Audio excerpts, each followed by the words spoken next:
Hi, crafty friends. This is Amanda. I'm an independent Stampin' Up! Demonstrator in Michigan. Thanks for taking a few moments out of your busy day to watch my channel. I really appreciate it. You guys are the best. Thank you so very much. Today I want to talk to you about Sale-A-Bration and the free papers. You know, we have the free Oso Ombre with a $50 purchase. We also have the Flower and Field Designer Series paper, which is so pretty.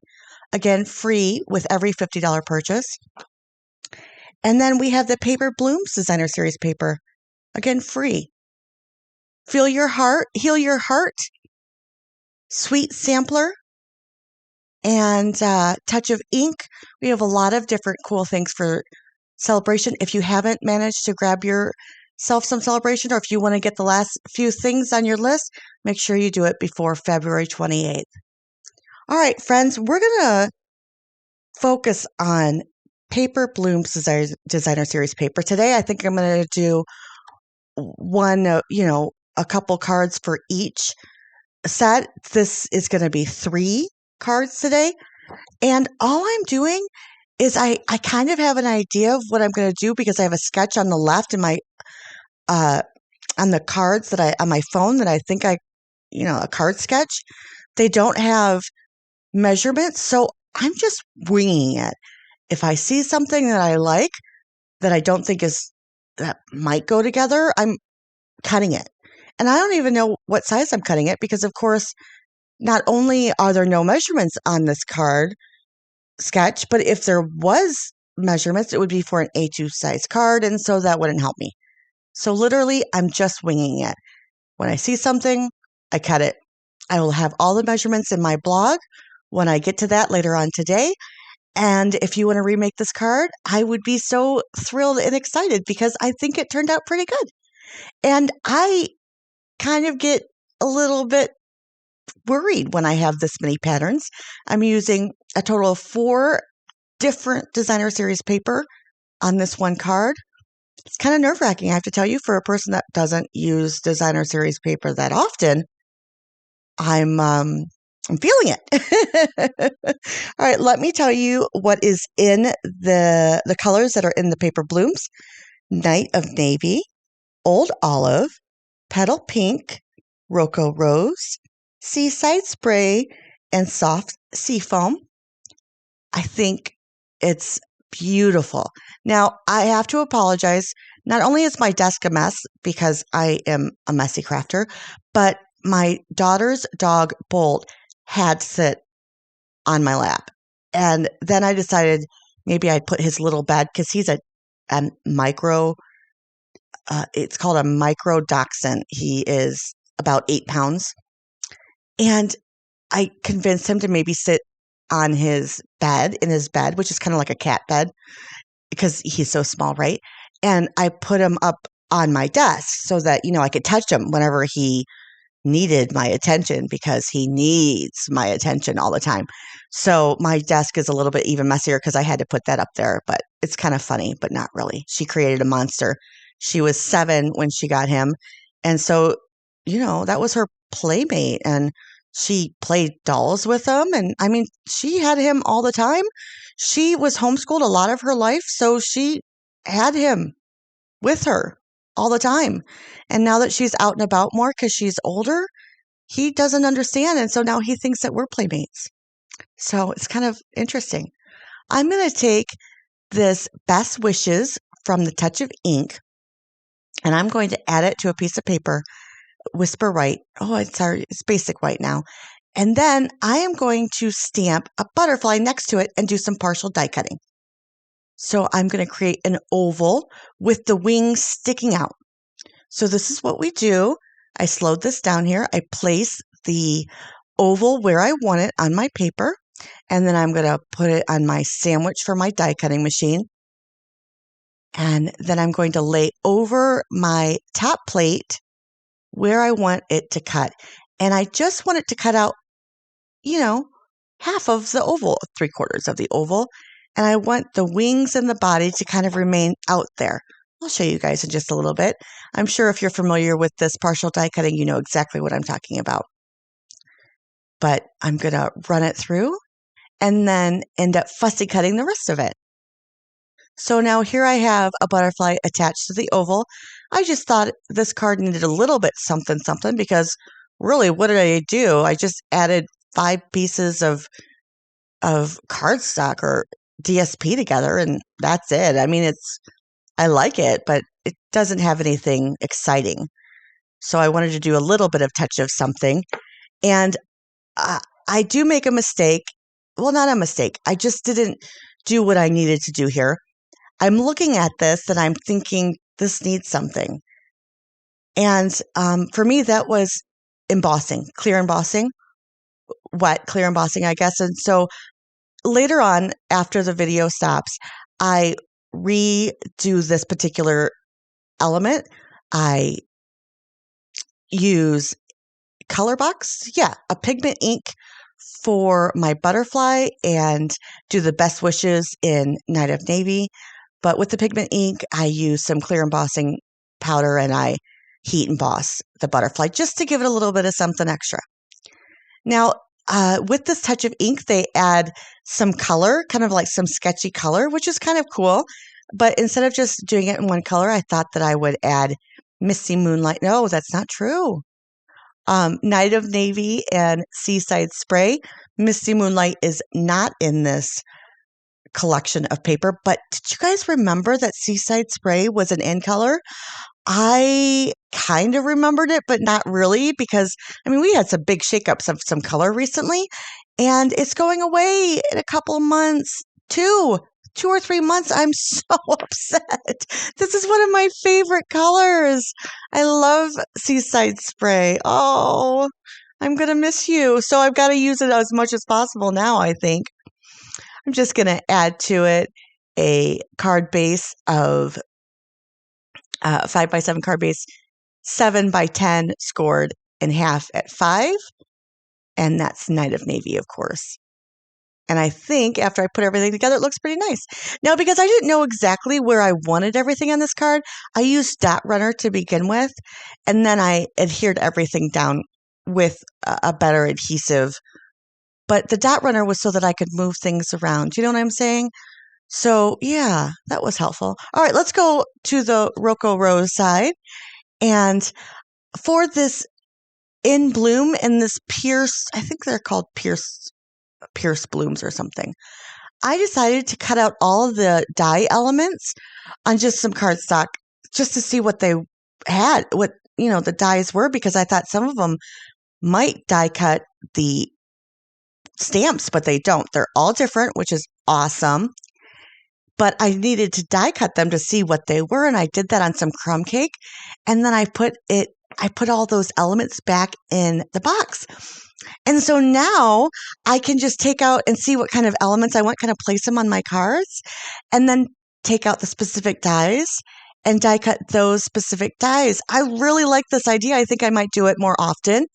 So just have like a sample of the die cuts. Maybe I'll need to put them in a little plastic bag or something, but a sample of the die cuts so that I don't have to die cut something and not know if I'm going to use it or not. Then I can, have a sample beforehand. It's crumb cake. I'll never have a crumb cake flour, I don't think. So that way I'll be sure not to use those crumb cake elements and actually cut out the ones that I want. But yeah, I'm glad I didn't do it in Whisper White because I would have totally pulled some of those flowers and then not have those elements for the next time I need them. But yeah, so, and then I did all the little bits in Night of Navy, like the Designer Series paper have, and I love it. I don't know, there's no green on this Designer Series paper, and I am so happy. I love the blue, the dark Night of Navy with these colors. So gorgeous. I use this adhesive eraser. Oh my gosh! Adhesive eraser a lot. I have 2 of them. I probably need about 4 more, but I use it all the time. If you guys don't have one, you might consider getting one. Now, I don't do bouquets very often because I'm terrible at them, but I realize, oh yeah, those leaves are like at the end. You put them on at the end after you figure out your bouquet. So I get my little dot runner here so that I can put down my elements where I think I might want them. And then after I'm like, oh yeah, that looks good. I'm really happy with that. And I tuck these little add-on elements in after. Oh, good heavens. Now, of course, I did my initial base panel, which is always 1/4 of an inch smaller than my card base, in Seaside Spray. And then I just cut out some of my elements in the middle of that because I knew that I was adding this designer series paper to it. And I really like that. I really like this full sheet of designer series paper. It's 1/2 an inch smaller than the card base. So what is that? 4.5 by 6.5. And then I realized, oh, I want to pop some up. So here's my adhesive eraser. Again, you know what? I'm not going to use that word anymore. That's just a terrible word. And I'll just erase some of that adhesive off of that so that I can pop it up. And I thought maybe I would leave these blank and then just add a sentiment when I needed these cards. But you'll see in the end, I end up finishing them because I decide I want to pop everything. I don't want to have to finish them at the end. I just want them ready. And so if I have a million trillion happy birthday cards, then I just do. And hopefully I'll have everything that I need. I saw Tim Holtz's video where he's shaping his flowers and leaves. And so I was all excited to do that. I don't have the right tools, but I end up doing it for a few of these elements. So it looks kind of nifty. And I used 4 different types of adhesives on this card. It's kind of insane. But for this one, I add what do I add for my back? Oh, another Night of Navy background card, I think. Yeah, it needs it. Just a little bit of splash of color.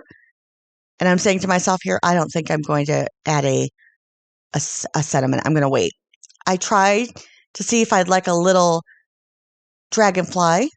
And I decided, no, it's too much. This is already so busy because I don't use designer series paper very much. You guys are probably thinking it's not very busy.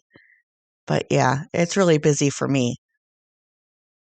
I have my 2 puppies sitting next to me. They want more attention than I can give them right now. I'm going to go downstairs and do some birthday cards for Meals on Wheels. I guess they take cards and they give them to the people that get Meals on Wheels. So isn't that fabulous? So I'm going to do a few for them. And one of my customers is going to take them to Meals on Wheels for me. So that is awesome. I'm so excited. Hopefully I'll be able to do about 15 in 2 days. I'll have to do some simple cards with A2. All right, for this card on Rocco Rose, I really wanted this particular flower, and it was kind of like 1/4 of the way into the paper, so I cut it down. I didn't care. I knew I wasted a little bit, but I was so excited to get this really pretty flower in, and that was like my focal element, you know? So really excited about that. And then again, I just picked things that went with it. No rhyme or reason. I did decide that I needed to matte this element on some Night of Navy. I think it gives it a little bit of something extra. Let me know what you think. I'd love it if you watch any of my videos, if you would like and subscribe. I don't even care about the liking. If you would just subscribe, I would be so happy. You get notified whenever I do videos, and every time someone subscribes, you guys, I get really giddy, and it makes my week, and I really appreciate it. I know it's silly, and it's like almost self-gratification, but it's really not. I use this for a noble reason. I do use this to get out of bed. And so, yeah, I really would appreciate it. This is how I get my motivation. Today, I thought maybe I'll stay in bed for another half an hour. And then I'm like, no, you know what? I have a video that I can do my voiceover and get it out and share some ideas with some of my online friends. So I really appreciate it, guys. You are the best. For those of you that have subscribed and that you regularly comment, you are such a blessing to me. I hope you know that I will never be able to thank you enough. You guys are such a blessing. All right, I'm going to add a happy birthday with the very dry ink pad. on a stitched circle out of the Stitch Frames dies. Just cut, probably the second largest one, or maybe it's the largest one. It's pretty big. And then I put on a lot of glue. I don't know why. I'm just in a glue mood. I have been gluing like crazy. This is a very pretty happy birthday. I really like that flower, that big flower. It's so beautiful. And for a 5x7, it works perfectly. Then just add these little elements to the side, which I already had die cut out because I needed, because I did 3 of each kind. I was so happy that I got a 2-for-1 card. What do you think? Do you like it? I'd love your comments below. If you guys have something negative to say, I know that you guys thumbs down, and that's not a problem. Hey, I understand if you don't like it. Will you just let me know why you don't like it? I can't please everyone, but I can certainly do better, and I'd love to learn how to do better. I set my tidy towel down on this piece of paper. Do you see it on this white? And it had a little boo-boo of water on it, and I'm like, I'm still using it. It is right next to me. I am not getting up. The dog will bark and complain and whine because I moved 3 inches, so I'm just going to use it. All right, and I do decide to stamp the sentiment from Happy Thoughts. It's a $1 million stamp set. It's beautiful. It's one of those from the $1 million winners. I wanted to show you that I did re-ink my Night of Navy finally. And here are my cards. Like I said, I just put this down liberally because I know that there's something wrong with it. I do end up popping it up, guys, when I do my inking, when I put this to the side and add a better element on there. And I don't make you guys watch me pop up elements. But here's it on dimensionals, 3 cards. I'll clean up a little bit, even though my dog's still up there. And like I said, they're right next to me right now. Gotta love them. Love you guys. Thank you so much for watching. You have a blessed day.